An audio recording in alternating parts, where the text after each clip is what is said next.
the class, and if I could ask you to please close your computers, thank you so much.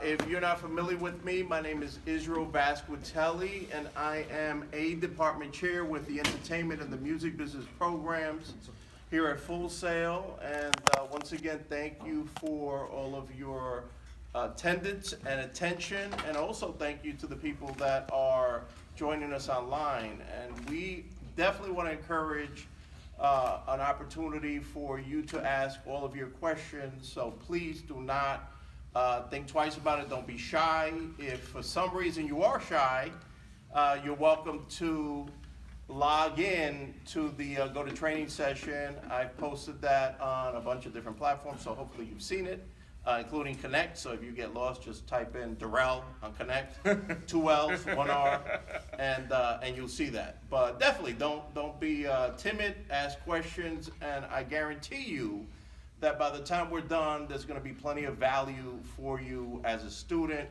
and hopefully you're going to be able to apply that to your own endeavors. So I want to welcome our guest, Durell Peart. Durell is a 2015 grad of the Entertainment Business Bachelors Program. Advanced Achiever. With more accolades than I'm going to have time to fill you in on. And first things first, I want to thank him for joining us. So if you don't mind, please give him a warm welcome. Thank you, Durell. And before we get started, I just want to kind of give him a little bit of a picture of you as not only as a student while you were here, but also as a professional and a mentor to a lot of students and friends. And I say that because a lot of times I'll be in class. I've been here at Full Sail for over 13 years. And it's funny because I'll be in class and it'll just come up. Like a student or in some conversation, they're telling me what they're doing, and they'll say, yeah, I have a great mentor. His name is Durell Peart. And I'm like, oh, really? Like, yes. I didn't know that. And I'm like, I think I know Durell. Right. So yeah, Durell has been just an amazing representative of Full Sail. He is always out there seeking to help students and networking with grads. And the interesting thing, just from my perspective, about Durell, and this I think says a lot, is that I was never Durell's teacher. I teach a class in the Music Business Program. I was never his teacher. And it seemed as though everywhere that I went, because I'm at a lot of events, Durell's there. And I just got to know him. Like, it didn't matter where it was, if it was a networking thing, if it was a student activity, if it was something that was voluntary or optional, he was there. And interestingly enough, because it didn't hit me, I don't know what this says about me, but it didn't hit me till later, because the one thing about Durell that I always noticed, besides his really positive, upbeat spirit, is that he was always smiling. And let me tell you something, I'm going to speak now, and Eric, I'm sure, could attest to this. There's something to be said about smiling students, not that we're always smiling on this side, but when you're looking at a class and there are, 30, I don't know how many people are here now, and not only is you got people that aren't making eye contact, that they're on the computer, when you have someone that's attentive and like really smiling, like genuinely smiling, like that's who you give your energy to, that's who you give your attention to, that's who you talk to, and that's who Durell was. And sure enough, this guy is a smart branding businessman, because your branding on social media was always smiling. Yeah, Todd recently changed it. You recently changed, but that was perfect, and it didn't hit me till later. That was the crazy thing about it, but it made perfect sense. Right. So, since you've graduated, and I know you've been doing things while you were in school, obviously, and I'm sure before you were in school, I honestly have kind of lost track of the things that you've been up to, because I will be on social media, and next you know, Durell is being honored at a fashion week downtown. The next minute, he's on the cover of a magazine. The next minute, he's in Mumbai, India. The next minute, he's at a festival. I mean, he's like all over the place. I'll be in the Netherlands, and then it's a whole nother. There you go. So anyway, I'm just trying to set kind of like atone for the fact that you are an amazing go-getter, but the other thing is that you're an amazing giver. Because you have made yourself available, even if it's not something formal like this, to attend guest speakers. And then next you know, the guest speaker is gone, and then there's a little circle around Durell, and he's giving everyone advice about what to be doing. Right. So anyway, thank you for everything that you've done for the students, and for being an amazing role model. And I love to learn a little bit about your path. So if you don't mind, share what brought you to Full Sail. How did you end up in the entertainment business class? Well, actually, I grew up here in Orlando, Florida. I'm one of the few that actually grew up here, born in New York. But I ended up at Full Sail because I've been in the industry since 2004, managing talent, running a record label. Things kind of really didn't go the way I wanted to go. It's up and downs in this business, as you know. So I decided one day, you know what? I'm going to go up to Full Sail. And I'm just going to go up here and take the tour. So I took the tour, and that was a regular tour they give every day. They said, my missions rep said, well, come do the behind-the-scenes tour. That's what I did, and that's really what made me want to enroll. And like a lot of students, I'm like, how the heck am I going to pay for all this? Because that's always the number one thing, right, is figuring out how you're going to, but I said, you know what, I want to do it. And I figured it out, and it happened to the point where I enrolled. Full Sail gave me some money out of their pocket with a scholarship. They took all my courses from Valencia and UCF, so that's $24,000 off of my degree program, to coming out and not having any loans because, you know, I was just fortunate that way because I have a disability and my loans are federal, so they wiped it out. So I was able to get a free education from here when it's all said and done. So I was very blessed in that regard. But I came here because I just love the entertainment industry. I love people, and this is my passion. This is what I love doing every single day. I love being around, and you have to love people. If you don't love people in this business, it's hard to be successful. So that's how I ended up here. So EB versus MB. So it's pretty much the same program, right? So give or take a couple classes. It's about 10 classes in a different. Right. So the reason why I did EB, I tried to go switch back to MB, but it was more money in the first academic year. So they said, you know what, I'm just going to stay in EB. But it still worked out because I was able to still get what I wanted, because the more vast you are in the whole entertainment industry, the better it is anyway. So it all worked out for me. It definitely all worked out. And you got to be driven to do this. If you're not driven, ain't nothing going to happen for you. You can get your degree. Like, the industry doesn't, I'm saying be real. I'm going to be real in this conversation. The industry doesn't care about your degree. They don't care. They care about, can you deliver what you can deliver on. That's all they care about. Coming here, you're here to be around like-minded people that really love this thing we call entertainment and media, right? That's why we're all here. Most of y'all are here because y'all went to other colleges before. You probably was bored, right? I was probably bored. Like, I don't want to do this. I want to do something I'm really passionate about. So all of us here are passionate about this stuff, and that's why we're here. That's why I'm here. Right. I came here. Indeed. So I would love to, and I think I'm going to come back to school, but just to kind of move forward a little bit. Since graduating, and actually, I know you started branding before graduating, but you really got into it afterwards. You started a management company, Double N Management. Right. And tell us what the N stands for. So the Double N Management stands for encourage and inspire, because I want to always encourage and inspire people. So you get it, N apostrophe courage, and pretty self-explanatory. So I wanted to create a company that was not my name, but something that personified me. So I felt like that was the best thing I could possibly do. Now, I love managing talent, but you make no money managing talent. Anybody here want to manage artists? Okay, so understand that you ain't gonna make no money doing that. Bless you. So you better find something else to do besides managing artists. That's why I do branding work, I do consulting work, I build websites. So let's stop there for a moment, just to dig into that for a minute. Okay. So my assumption, and feel free to correct me, my assumption in what you're saying is that if you're a brand new manager that's working on their own outside of the context of, let's say, an agency, right, your clients, more than likely, are going to be upstart, brand new artists, right, which the way you make money as a manager is you get a percentage of their revenue, and if there's no revenue, then you know a big percentage, a little percentage, some percentage of nothing is still nothing. Right. Correct. It takes on average an artist 3 to 5 years for they even start making money. On average, if they're consistent. So I manage 3 artists right now. Xavier Keys from Chicago. He's sold over 1,200 albums globally.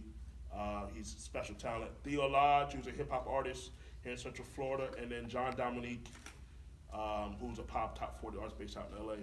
I've managed those guys. We brothers, we families. That's a whole different type of thing. They're not my clients. When I'm managing you, that means I go through the struggle with you. So you have to be willing to go through the struggle, because there's going to be a struggle when you're dealing with managing talent. So, but my other clients that I do service work for, they're my clients. I still care about them. I care about everybody I work with. But when you're managing an artist, it's because you really genuinely love them and you understand that it's a process. It's a process.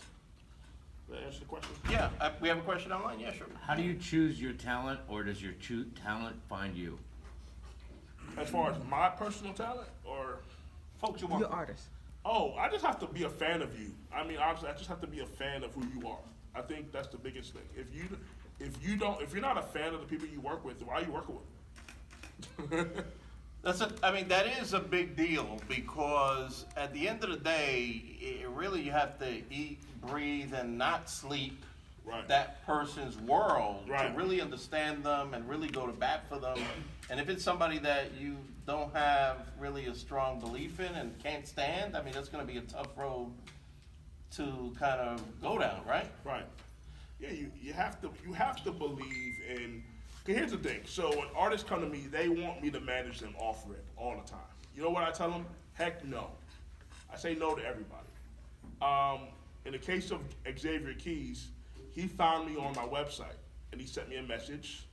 And of course, I always tell people, well, hire me on something else that I do, because at least I can get paid for my time. And I want to stop there for a moment, if you don't mind, Right, because you okay. say hire me for something else, because your company is a management company, and I Right. think it's interesting and very relevant to kind of delve into that, because I think a lot of times folks in the music industry and the entertainment industry, where depending on where you're from, depending on what you've read, depending on what you've studied, depending on who you are, maybe how long you've been in the business, we're kind of stuck on very narrow ideas about what different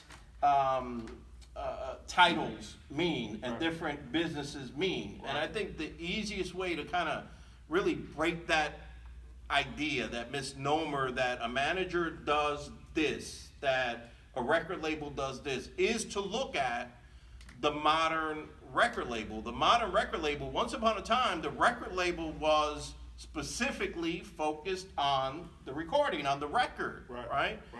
For years, as a side note, having run record labels, having been involved in the business for a long time, I've always thought the term record label has been antiquated, and this is going back to the 90s, I thought it was antiquated. So now, in an environment where records are almost non-existent, and the money really isn't coming from the recorded product, not to say that there isn't some money, but for the most part, we're talking about fractions of pennies. Okay. The record label has now changed their business model, where they're making money off of every single possible thing that their talent could be involved in, whether it be TV, whether it be writing books, obviously concerts, maybe an apparel line, some type of endorsement, et cetera, et cetera. And as a manager, correct me if I'm wrong, your business is providing all different types of services, not just the traditional, I'm your manager. If you want publicity, I'll do this. If you want radio promotion, I'll help you make this happen. If you're looking for distribution, I'll make you have this happen. Right. If you want a variety of these a la carte services, we'll put that package together. Talk Right. to me about that. Well, I always say a manager's supposed to manage the team, okay? Because all those things you just mentioned, they're jobs within itself. If I did all those things by myself, I could never build my company, because that would take up all of my time. So I like to look at myself as a facilitator, if I'm in the management role. If you're paying me to do those things a la carte, that's different. So I like to just build a team out. So with Xavier Keith, we have his attorney, we have his publicist. I'm the manager. We're gonna bring somebody in for branding. Can I do the branding myself? Yeah, I could do the branding myself. But that could take so much of my time. I need to do other things. So I have to build out this team, and then we build it together. And your team doesn't necessarily have to talk to each other every single day. Everybody's working indirectly of each other towards the same goal. So that's the number one thing, right? Indeed, indeed. So, but let's talk a little bit about the way that you approach your business, right? Okay. Because you said that you only manage 3 artists. You tell most artists no, Right. but you still work with those Oh, yeah. artists. Right. So talk Right. to us about how you might work with those So I artists. offer 6 different services. So that's artist consultation, where we really go deep into how to build your audience, what I call super fans, because you really only need a small number of people to make money in this business. 1,000 people that spend $100 a year, you can make 100,000 a year as an artist. You know, with expenses, you spend 30 grand for the year, 70K. That's a good career, right? All right, see, that's the first thing people got to realize, Israel, is that you're not going to be big. 98% of y'all will never be huge. You got to be okay with that. And that's so I teach you how to do that. And if you don't mind, I'd like to interject by saying, Okay. just because you're not big doesn't mean you can't make a living, Right, and even right, a good living. Right. That's why I'm all about going overseas. You know, I'm been to France, India, the Netherlands, because these other countries, you don't have to prove yourself as much over there. Like, if you're great, you're just great. And they're gonna throw money at you. So I do that. So artist consultation. I also do music publishing administration. That's like metadata, song catalog management, that type of deal. That's for songwriters and If you don't mind, but break that down a little bit deeper. Like, what exactly does that mean for folks that don't know what that is? So if you're a producer and you want to, and you're creative and you really don't want to deal with the administrational side of your music, of making sure your stuff is registered, I'll do that for you at a small fee. You know, so I'll manage your song catalog. I will also look for unclaimed royalties for you with the DSPs out there, your Apple Music, your Tidal, your Music Choice. A lot of people don't understand that there's money out there for you that if your music is not properly registered, then you're not getting your proper royalties. So if you want somebody to handle that, I can handle that for you. You know, now nobody's hired me to do that yet, but it's a service that I offer. My biggest ticket that I sell is my music promotional package, where I'm promoting you to independent radio, college radio, also media, and then live performance opportunities. I work with a few different booking agents across the country that'll help book artists. So that's my biggest ticket that I sell. Can we see your work links? That's on my website. www. Actually, they can shoot me a direct text, 407-326. Here we go. Everybody, if you want to reach out to me, and I'll say it again at the end, my phone number direct, 407-326-2352. Send me a text message direct. 23, 52. 52. Okay. His direct Yeah. number. Thank you, sir. Yeah, so text me direct, and then you'll get my business card, and you can see all my information, and we can communicate that way. Awesome. So I love to learn a little bit for the folks in the room. Let me get a quick survey. How many folks here think of themselves either currently or in the near future as taking an entrepreneurial route? 326. Okay, so I would say almost half, at least half of the class. You know, so I think this is a great person to hear from. So I would love, as an entrepreneur, because that's what you are, you're not working for someone else. No. What would you say is the biggest hurdle to getting new clients? Probably lack of funding for marketing, promotion, that type of deal. Indeed. Because, it costs, these days you gotta take out ads on Facebook and Instagram and all these types of things. So what I like to, this is the way I do it. I'll repurpose stuff.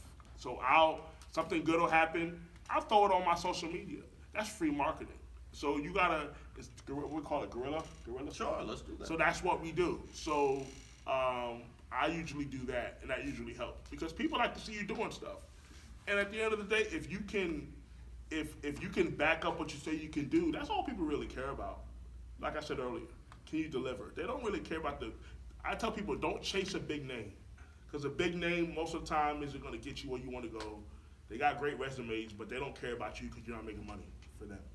So somebody like me is more accessible to you that can really help you get where you got to go. So I usually try to use social media in that regard, posting up different things that I do, and it seems to work. let's talk about hurdles with artists. So not just the artists that you manage, but the artists that you might work with that hire you. Mm-hmm. So, and that's kind of a hurdle as well, because I would imagine, correct me if I'm wrong, that most artists don't really know what they need. Right. I mean, that's almost obvious if they're reaching out to you, right? Right. So how do you then convince someone that doesn't really know what they need, that number one, they need that thing, and that they have to pay for it? Well, usually what I do is I give everybody a free 15 to 30-minute conference call. Joy will tell me I shouldn't be doing that for free. My best friend Joy is right here. She's videoing me right now, and she always is harder. She's like, you shouldn't be doing that for free. You're giving away too much knowledge. But I like to build rapport with people, because at the end of the day, like, if they like you, we're in a business where people have to like you. So if they like you, they're going to spend money. If he would stay at 15 minutes, I would be okay with it. But I don't. You want me to put that link on here? The link for you, your live stream. It's just always alive. Okay. Yeah. So the question was. Yeah, so talk to me about how you get someone that's calling you up. They want to be, correct me if I'm wrong, they want to be famous. Right. And they feel that since you're a manager, Right. you could help make them famous. Right. How do you go from there to teaching them, because a lot of it is teaching them that they need these services and that they got to come out the pocket? Well, I tell them, no, you're not going to be famous, first and foremost. Let's get that straight. Second of all, again, I let them tell me, and then I always have something to work with to help them. So I usually will, a lot of times, to be honest with you, man, what I charge artists is way under what I probably should be charging, because of the knowledge that I have, like Joyce said. So a lot of times it's more like, okay, if I really like you, I'm going to find a way to make it work. You have a question? No, I'm about to piggyback. So since I don't manage artists, I'll refer people, but to answer your question of what I've witnessed on how he does that, is when Durell guides artists in directions as far as, okay, let's identify what your branding is going to be. Let's identify what your image is going to look like.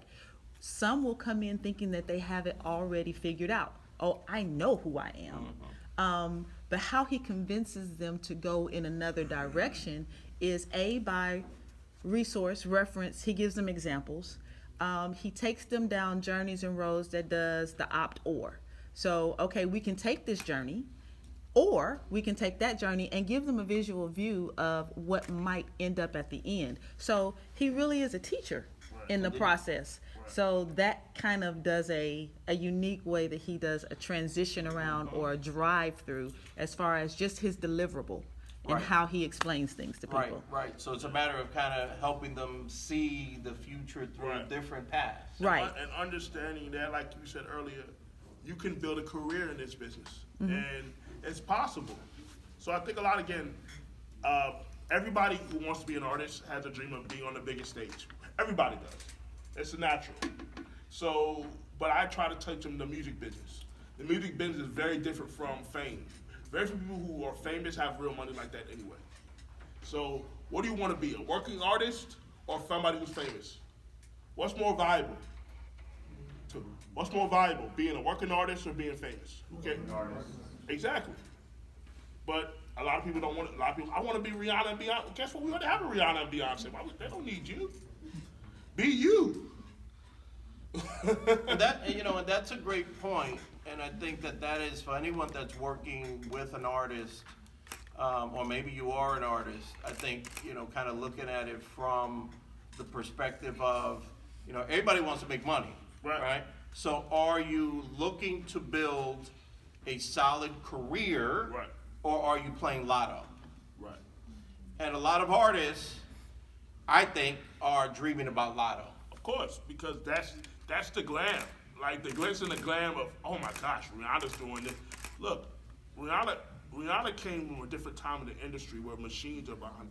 I'm not so sure Rihanna could work if she had to, she's a great performer, but it's much different when you have a machine behind you. And labels are not signing you for talent. Newsflash, they don't sign for talent. Say that again. They don't sign you for talent, so if you're good, nobody cares if you're good. I believe that. Nobody cares if you're good. Say that They again. care if you're valued. If they you can can't market sell you. 25 tickets to your performance, why are you asking to be paid for a show? Promoters only pay you because you can bring people in the building. That's it. So they have to realize that it's about building your business. That's what I promise people, Israel. I never promise a fan. I'll help you build your business. I can't guarantee you anything. Nobody can. Nobody can. Indeed. But I'll help you. I'll give you the tools to help you. And it's up to you. And I want to see you win. I want to see people win. You know, I've been able to help quite a few artists over the course of the last couple of years. Sergey, now back in Orlando, spent 7 years in LA. Okay. He is a Russian rap artist. Dope. Has his own CDs, failed, came back, is now working for his dad's company. Thinking about coming here, would like to know more about where to go. So, I don't know. English. Where to go? I can ask him. Yeah. Oh, he can hear you. He can hear you. So what do you meaning where to go? I'm not understanding. You should come here. Come full self. If you're serious. Okay. All right. He's got a CD. He's got music, and he was in LA for 7 years. Okay. And Man, let's communicate, man. He's Cause kind of like doing this. Is he coming here tomorrow? okay, well, What you he's know, saying. I can help you. But He says thank you. yeah, he's a Russian rapper. Russian rapper. That's pretty dope. Look, I love to work with global artists. That is so. My mentor. He lives here. Okay, my mentor in this industry, his name is Alan Johnston. This guy has been in the industry for over 50 plus years. He's respected globally, and he respects me. So in this business, when you can get with people who really respect you and get you in rooms that I can't get myself in, there's certain rooms I can't even get myself into. But because I have relationships with Israel, with Alan Johnston, with Joy, with my guy Gene Culver, people like that, you're able to get in certain rooms. So number one thing for success in this industry is relationships. This whole industry is relationships. So I want to ask a question specifically about that. You just don't wake up and have a relationship. No. So it's about, in many ways, it's about networking. It's also about fostering those relationships, cultivating those Right. relationships. Some of it is about, a lot of people, when they think networking, when they think relationships, The they business think card. Right. give me. It's also about providing value. Right. So talk to us a little bit about that. Well, when I go to an event, I like to have a conversation with you because at the end of the day, you know, people can tell right away if you're full of crap. And they can tell right away if you actually know what you're talking about because it just shows. Am I right, Joy? Mm-hmm. When she's around me, she sees I'm always talking to people. She said I talk too much sometimes. But no, you really have to get out there and understand, like I said, this is people. So getting somebody's business card one time is not a relationship. You actually have to cultivate it. Actually have to call them, hey, what can I do for you? Not what can you do for me? What can I do for you? We're in an industry where people like to have their ego stroked a little bit. That's just called keep it 100, right? So if you're coming out as a student in this industry, don't just ask. Nobody's gonna give you an internship. Nobody's gonna give you anything. You gotta go earn it. Buddy of mine, Chris Marniago, that's a full music business grad who's an executive at Atlantic now. You know, he earned his position. He's an executive under the age of 30 at a major record label.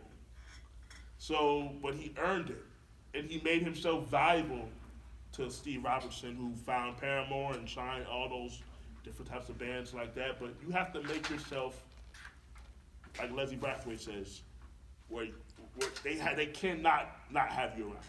You know what I mean? And those are the relationships that you can actually cultivate that ultimately help you get to where you want to go. And can I just interject for a moment because I want to draw a little bit of a parallel between you and Chris and also a lot of folks that I've seen really go on and do great things. Chris was in your seats and it wasn't that long ago. Right. And the one thing about Chris is that we would have these sessions that were part of a class where Steve-O, an A&R for Atlantic, would come in. He would listen to students pitch artists. And Chris was the student that didn't just show up because it was his class's turn, to show up. He showed up the next month, and the month after that, and the month after that, and then asked if he could help, and then became an unpaid intern, and then became a paid intern, and then became a part-time assistant, and so on and so on and so on. By the time he graduated, he already had, I mean, it didn't just happen, but he already had developed that relationship. Right.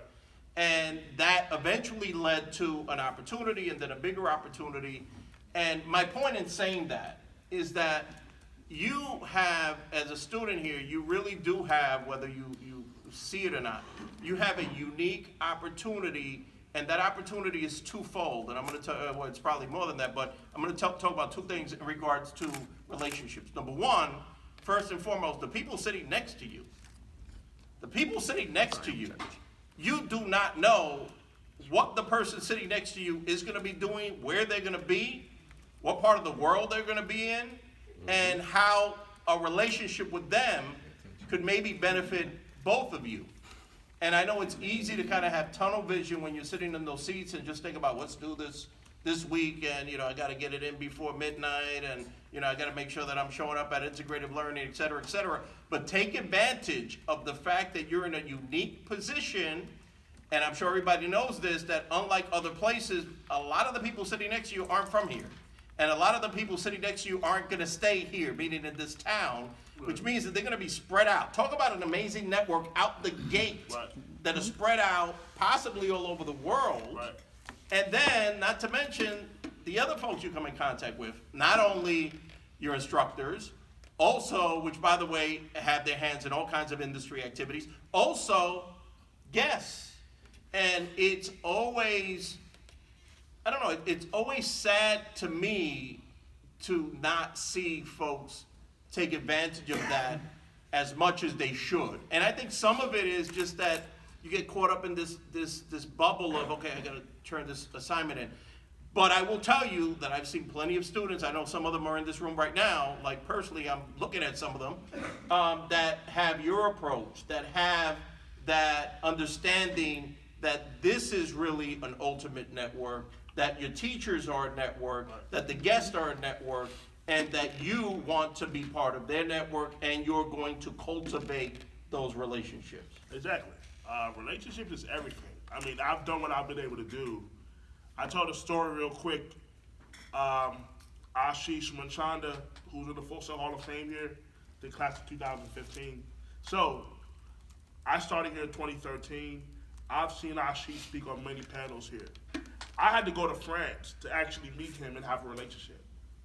I didn't meet him here in Orlando where I live. I had to go all the way to the other part of the world to meet him, and we built a relationship, and he flew me and my artists out to India, took care of everything. When I say paid for everything, paid for everything. So that wouldn't have happened if I didn't invest in myself and actually cultivate a relationship to where he now believes in what I do and what my artists, what they do. So relationships is the lifeblood. That's how you hang around. Like, the industry's changed. So if you were popping in the 90s and there's a different era, you have to understand it's social media now, and you have to use these tools that's around to keep yourself relevant. This is an industry of reinvention, and in order for you to really hang around for 30, 40, 50 plus years in the industry, you got to do different things. Well, let me tell you something. I have tons of questions, but I want to make sure that we let everyone have an opportunity in this room to ask. So I want to definitely get to our online students as well. So what do we have online? All right, Shane McQueen wants to know, is there a future for aspiring record executives or people who aspire to run or start their own record label? Well, yeah, I mean, when it comes to major record, there's only 5 labels. So, I mean, Major labels. Major labels Right. anyway, so. Really only 3. Only 3. So that's probably a 1 in 3 chance that you're going to get to work for a major label. But you can start your own company. How many of those are there? A lot. But here's the thing, though, on that regard. Just creating an LLC doesn't mean you have a label. I think a lot of people think, have a label. Like, no, you gotta have resources to actually effectively promote and market an artist and facilitate their careers. So don't think because you have an LLC, I have my own label. So I think, because people always, no question about people that. always say Indeed. that, like, I have a label, like, no.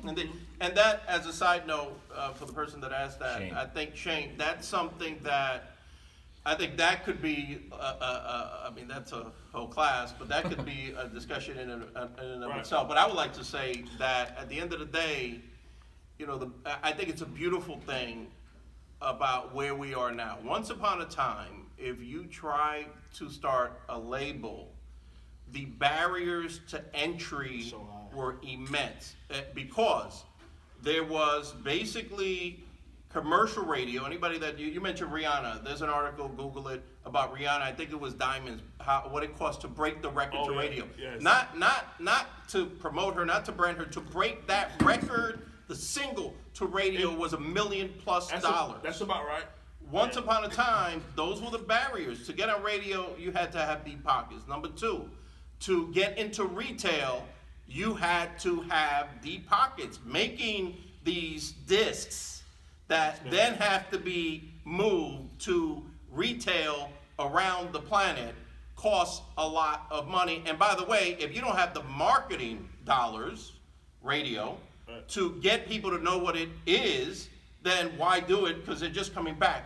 Number three, video, even if you could make a great looking video, which was much more expensive back then, today they make movies, major motion pictures. I forget the name of the movie I went to see in the theaters recently. It was made on this thing, like a nationally distributed film. So today you have so many tools at your disposal. Your job is to use them effectively to make these things happen. So we're in a beautiful place to start a label.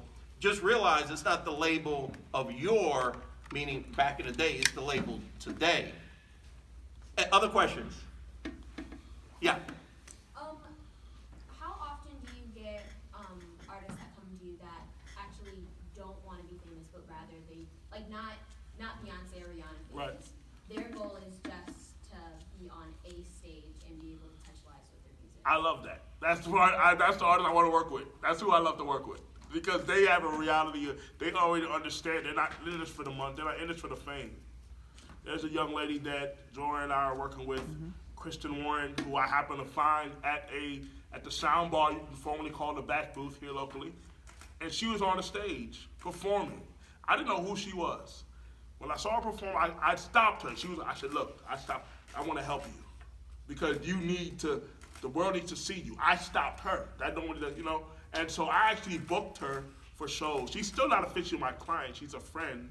But I believe in her so much that I'm going to help her get around the world through my contacts and through what I know. So, and she just wants to get on the stage.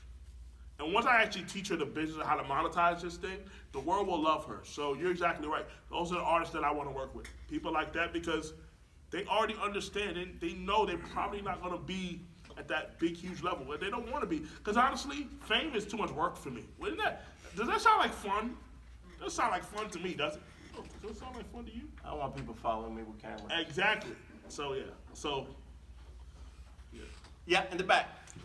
So, my question is from when you decide to work with an artist, Right. about how long, or, cause I personally would prefer not to be, I think I come from the thought process of I don't want to babysit. Right, And that's right. a lot in the industry being a manager. Right. It is.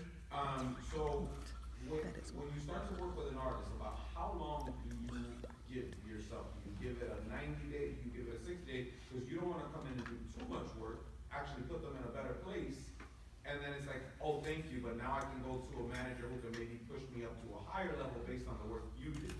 So about how long do you normally give yourself a working relation when you're going to move forward with an artist? Well, like I said, most artists who I manage, they start as my client first somewhere else. So by that time, it has to evolve. That way, so I don't take that risk I don't take you on as managing you very first. I make sure you hire me on something. I'm making money from you at the beginning, somewhere. Ain't about the money, but at least I'm being compensated somewhere. So for me, it's not about taking on an artist to manage them. But you gotta know really right away. With Xavier Keys, I knew right away because of the fact that he hired me for promotion and marketing, but when we released his album, he sold 300 records in 2 days. And that was a major, wow. This dude just sold 300 albums, digital records, in 2 days. And I just have never seen that before. And a guy like him with his work ethic and why he's gonna win. And I told myself I want to be there. It wasn't so much like, even though he wanted me to manage him at first, I said, no, I want to be here. And now we're brothers. And kind of that's another thing too, it's family, right? So when you manage an artist, it really is, we're in this together, you know, no matter what happens. So you got to make sure you really do love that person, because that's really what it comes down to. Because you got to realize, as they get bigger, other people are going to start to get in their ear. Right? They're gonna say, well, you know, Durell can't do that for you. Can he do this for you? I can do this. So you gotta be careful, because that'll happen. So if you don't have an artist that's willing to fight for you, so they gotta fight for you too. It ain't just you fighting for them. Well, my question came from the notion in the industry of an artist, a manager can get you to a certain level. Like Mona Scott Young can get you somewhere. Right. And then after that, you go off with Kevin Lyles. And it's just like, there's this notion Right. from that level of the industry that says, this manager can only get me up to here, and then from there, I want somebody else to take it. So basically what I'm asking more so in retrospect is, about how long have those relations typically gone? Have they gone a year? Have they gone 2? Like, how long? That's kind of hard to answer, right? I think Joy had an answer. Well, okay, so although I'm not an artist manager, I'm in the industry. I'm in the arts and entertainment industry. And the breadth and the width is knowing your limitations. It's not necessarily the artist that's going to say, you can only take me so far. You should be able to tell the artist, I can get you here. And because I've developed a relationship with someone that is beyond me, although I'm still growing, I'll hand you off to them and they'll take you there. But because you develop that relationship with that artist, you may not be their manager anymore, but they keep you in the game. They keep you along with them. It does. That's how the entourages begin. That's how the whole posse happens, is because that first entertainment manager that took me from my garage to a Sony, and now I have to drop you off with Sony, but everywhere you go, Sony sees me. Right. So that literally, for me, it has taken maybe about a year and a half, 2, to get them developed properly before I can say, okay, that's where my skin in the game ends, but I'm still tagging along because we have that relationship. And as a side Yeah. note, that's why when you see a video, that's why when you see a record, you see like 10 different logos on it. Yeah. Uh-huh. Because it's not just that one entity that's responsible, you got a lot of people in that team. Yeah, no, because I get people that ask me all the time, hey, can you manage me? But like what he was just saying, if you have work ethic, yes, I want to work with you. But I don't want to be the manager that has to call you every other day. Exactly. Hey, were you able to finish that song? Were you able to? Nobody does. Nobody wants to. Then don't I've pick said so many times, and there's an artist manager in this room that knows, could attest to that, because he's probably tired of me hearing that, because anytime he brings me talent that he's found that he wants to talk about, I say the same thing. And that is, if you're doing more for that artist than they're doing for themselves, Yes. keep it moving. Yep. Keep it moving. Let me tell you something. I don't book photo shoots. I don't book studio time. They know not to call me with that. My artists, they don't call me doing that stuff. I'm focused on the big stuff. Cause I have to make revenue. Right. So all the other stuff, I don't make no revenue from that. So they know not to call me with stuff like that. Like Theo Lodge right now, he's at Coachella. He's good. These people are grown people, man. They're adults. Right. If they can't manage some things on their own, that's a huge problem. Mm-hmm. That's a very big problem. They know not to call me with mine. That's called an assistant. You didn't touch on that. Mm-hmm. An assistant versus a manager. Mm-hmm. An assistant is someone who's going to make sure your plane ticket's taken care of, your food is, that's an assistant. Got your coffee. Right. That's not a manager. Your manager's job is to build your team, to facilitate your team. So make sure you understand the difference between an assistant and a manager. Most artists want an assistant. That's what they want. They don't really want a manager because they can't pay the manager. You shouldn't get a manager until you can pay him. And some do need a babysitter, and those Right. are the ones Right.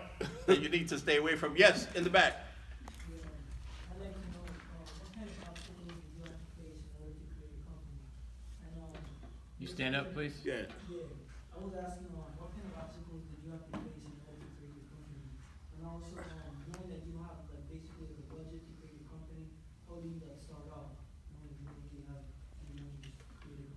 Well, one thing I have is knowledge. I have relationships. I mean, anybody, it only costs about $160 to create a company. So it really doesn't, creating a company is not necessarily hard to do. But again, you gotta have the resources and the I think, if I could interrupt, because I know what you asked, and I have an answer that it might not be what you were looking for, but I do want to say it, since there were so many people here that raised their hands when I asked about who's interested in being an entrepreneur. And I would imagine that Joy's gonna agree with me as an entrepreneur. I would imagine that Durell's gonna agree with me as well. The most ruthless, the most hardcore boss that you will ever have, if you're an entrepreneur, at least a good one, is yourself. Because nobody else is gonna drag you out of bed at 3:30 in the morning to get this thing done because it has to get done, Right. except for yourself, Right. if you're an entrepreneur. Right. Something to think about. So obstacles, work ethic. Right. You gotta get in, if you really wanna be an entrepreneur, and a successful entrepreneur, before anything else, you have to be a hardcore, grinding, hustling machine. And if that's not your demeanor, if you don't see yourself as someone that is gonna get less sleep, that when no one is calling you to go do something, that you're still gonna go do it, that can't turn off the TV, that can't stop watching videos on YouTube to get work done, then being an entrepreneur is probably not for you. You probably need to get a job and have a boss tell you what to do, what time to be there, and what time you can clock out. Something to think about. Because there are too many people, there's too many people that call themselves entrepreneurs. It's funny, you got a lot of people call themselves moguls, they have yet to even become an entrepreneur. Right. But you got too many people that call themselves entrepreneurs just because LLC. They don't even have that. They just put the name on their social media profile, and now that they think they're an entrepreneur. That's not an entrepreneur. Entrepreneur is being a ruthless worker. If you can't do that, you got a problem. That's the first obstacle. Yep. Yeah. Questions? Online? Oh, no. No. I was just ready for. All right, so I have a question. Okay. Speaking of mentors, speaking of networking, what would you say is some of the best advice that you've gotten from somebody during your journey in the industry? Oh man, I got a lot of stuff. I don't know what the. Give us a jewel. One, just to be me and understanding that my process is my process. That's another thing too. Your journey, never compare your career to somebody else's. I think that's the biggest piece of advice right there. Mm-hmm. Because what's for you is for you. Because it's easy to get caught up in what the success of somebody else, especially if they're doing something similar to what you're doing.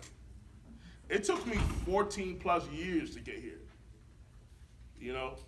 and so that's just my journey. So understanding that your journey, it's okay.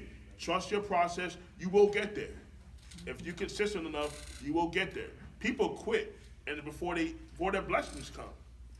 Understand that this is not a race. I had Terry Bello. Terry Bello's a 30 plus year radio executive. You know Terry? Mm-hmm. Radio executive, Billboard executive, all that stuff. And he would get on the phone and he told myself and Xavier, he said, look man, you're lucky to got Durell on your team, bro. Because there's people in this business that, they don't go hard. And it's like, you have to have people on your team to understand, this is a marathon, not a sprint. So True. Understand that just because it's a delay doesn't mean it's a denial. And just really stay steadfast to what you believe in. And it's gonna happen for you. I like that. Just because there's a delay, it's not a denial. Yeah. That's something else. You have to understand, and this is whether you want to be an entrepreneur or not. People are gonna say no. Yeah. That's part of don't think because you're looking for a job, because you're looking for an opportunity, because you're looking for a client, that when someone says no, even 10 people say no in a row. 15 people say no in a row. That's just, I mean, if you're going about it the right way, you're taking that as an opportunity to make yourself stronger, so that 20th, 30th, 50th person says yes. Right. But if you get discouraged, if you let that beat you down, if you internalize that, it's going to be a tough road. Oh yeah. It's going to be a tough road. They So look- just be aware of that. People just don't say, he just told you. And this is a nice guy. Yeah. He tells most artists no, right? Because they're not ready Right. to do business with you. They're not ready, and in this business. So I tell artists, so if you just want to sing, go, I just want to sing. Well, go in church and sing on Sunday on the praise team. Karaoke. And you can sing every week. My little bro Darius is in the background. This guy right here, that's my little brother. But I tell that all the time to people. If you want to be in the record business, that's something totally different. Because they're looking for every reason to tell you no. Every reason. And for women, it's a double standard because you got to look a certain type of way. It's just called it is what it is. And when I'm developing an artist, I've tried this 3 times. I've yet to be able to be successful doing this, but I'm going to keep trying. Until I get an artist that's willing to listen to me all the way. So I tell an artist, I have a 20-step plan me and my business partner created to successfully launch your career. 6 months. It's going to take, for those first 6, that's going to at least take a year. So if you're not willing to at least put at least a year or two in, I can't work with you in that side of it, in developing talent. It's a lot of work, man. And I just want to address something you said, women and talent and development, you know, and I would say that the other piece of it, if your talent, is be distinctive. So Right. you don't have to look like everybody else. You don't. That is the problem. Right. The problem is instinctively, Right. you see this is what is getting on the cover of Rolling Stone or Billboard, or this is what has, 10 million views, and then you follow the leader. And then you put yourself in a position where now your competition is everybody, because everybody's following the leader. Right. So you could do your own thing, you could dress your own way, you could be your own person, and be distinctive. I mean, you gotta have talent, you gotta do some of the right things, but as far as presentation, I mean, that's why you you can be look- your own You got person. Lil Uzi Vert, this generation, right? Lil Uzi Vert, Young Thug, Tekashi. I mean, one thing you could say about the generation is they're very unique. I'm not for all the music. I love what Cardi B is doing. Cardi B is winning, so she has really built a distinctive brand, and a lot of people take a lot of lessons from Cardi B. But this generation, at least you could say they're different. They're willing to try different things. Right, but don't try to be Cardi B. Right. Don't try to be Tekashi 6ix9ine. Right, true. And that's most folks' path is, I gotta be that because that's what's hot. Right. Well, guess what? There's another million people trying to be that. Right. And that's gonna be a hard hill to climb. So before we head out, because I know we're running out of time, we have another session. I want to get a little bit of insight from you. So obviously we're in a class. We have all of these students here. What advice would you give folks while they're still here in this seat? You were in this seat 3 years ago. Right. So what advice would you give the folks in this room right now while they're still in school? Man, build relationships. Get out there and connect with people, because that's what it's going to be. I mean, it's a small industry, guys. It's really not that big. Everybody knows everybody.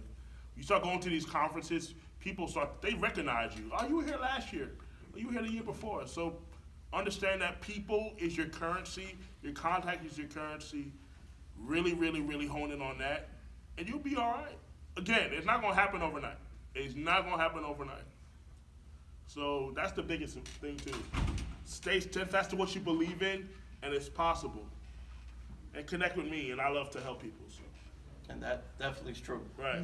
So thank you so much, Durell. Please give Durell a big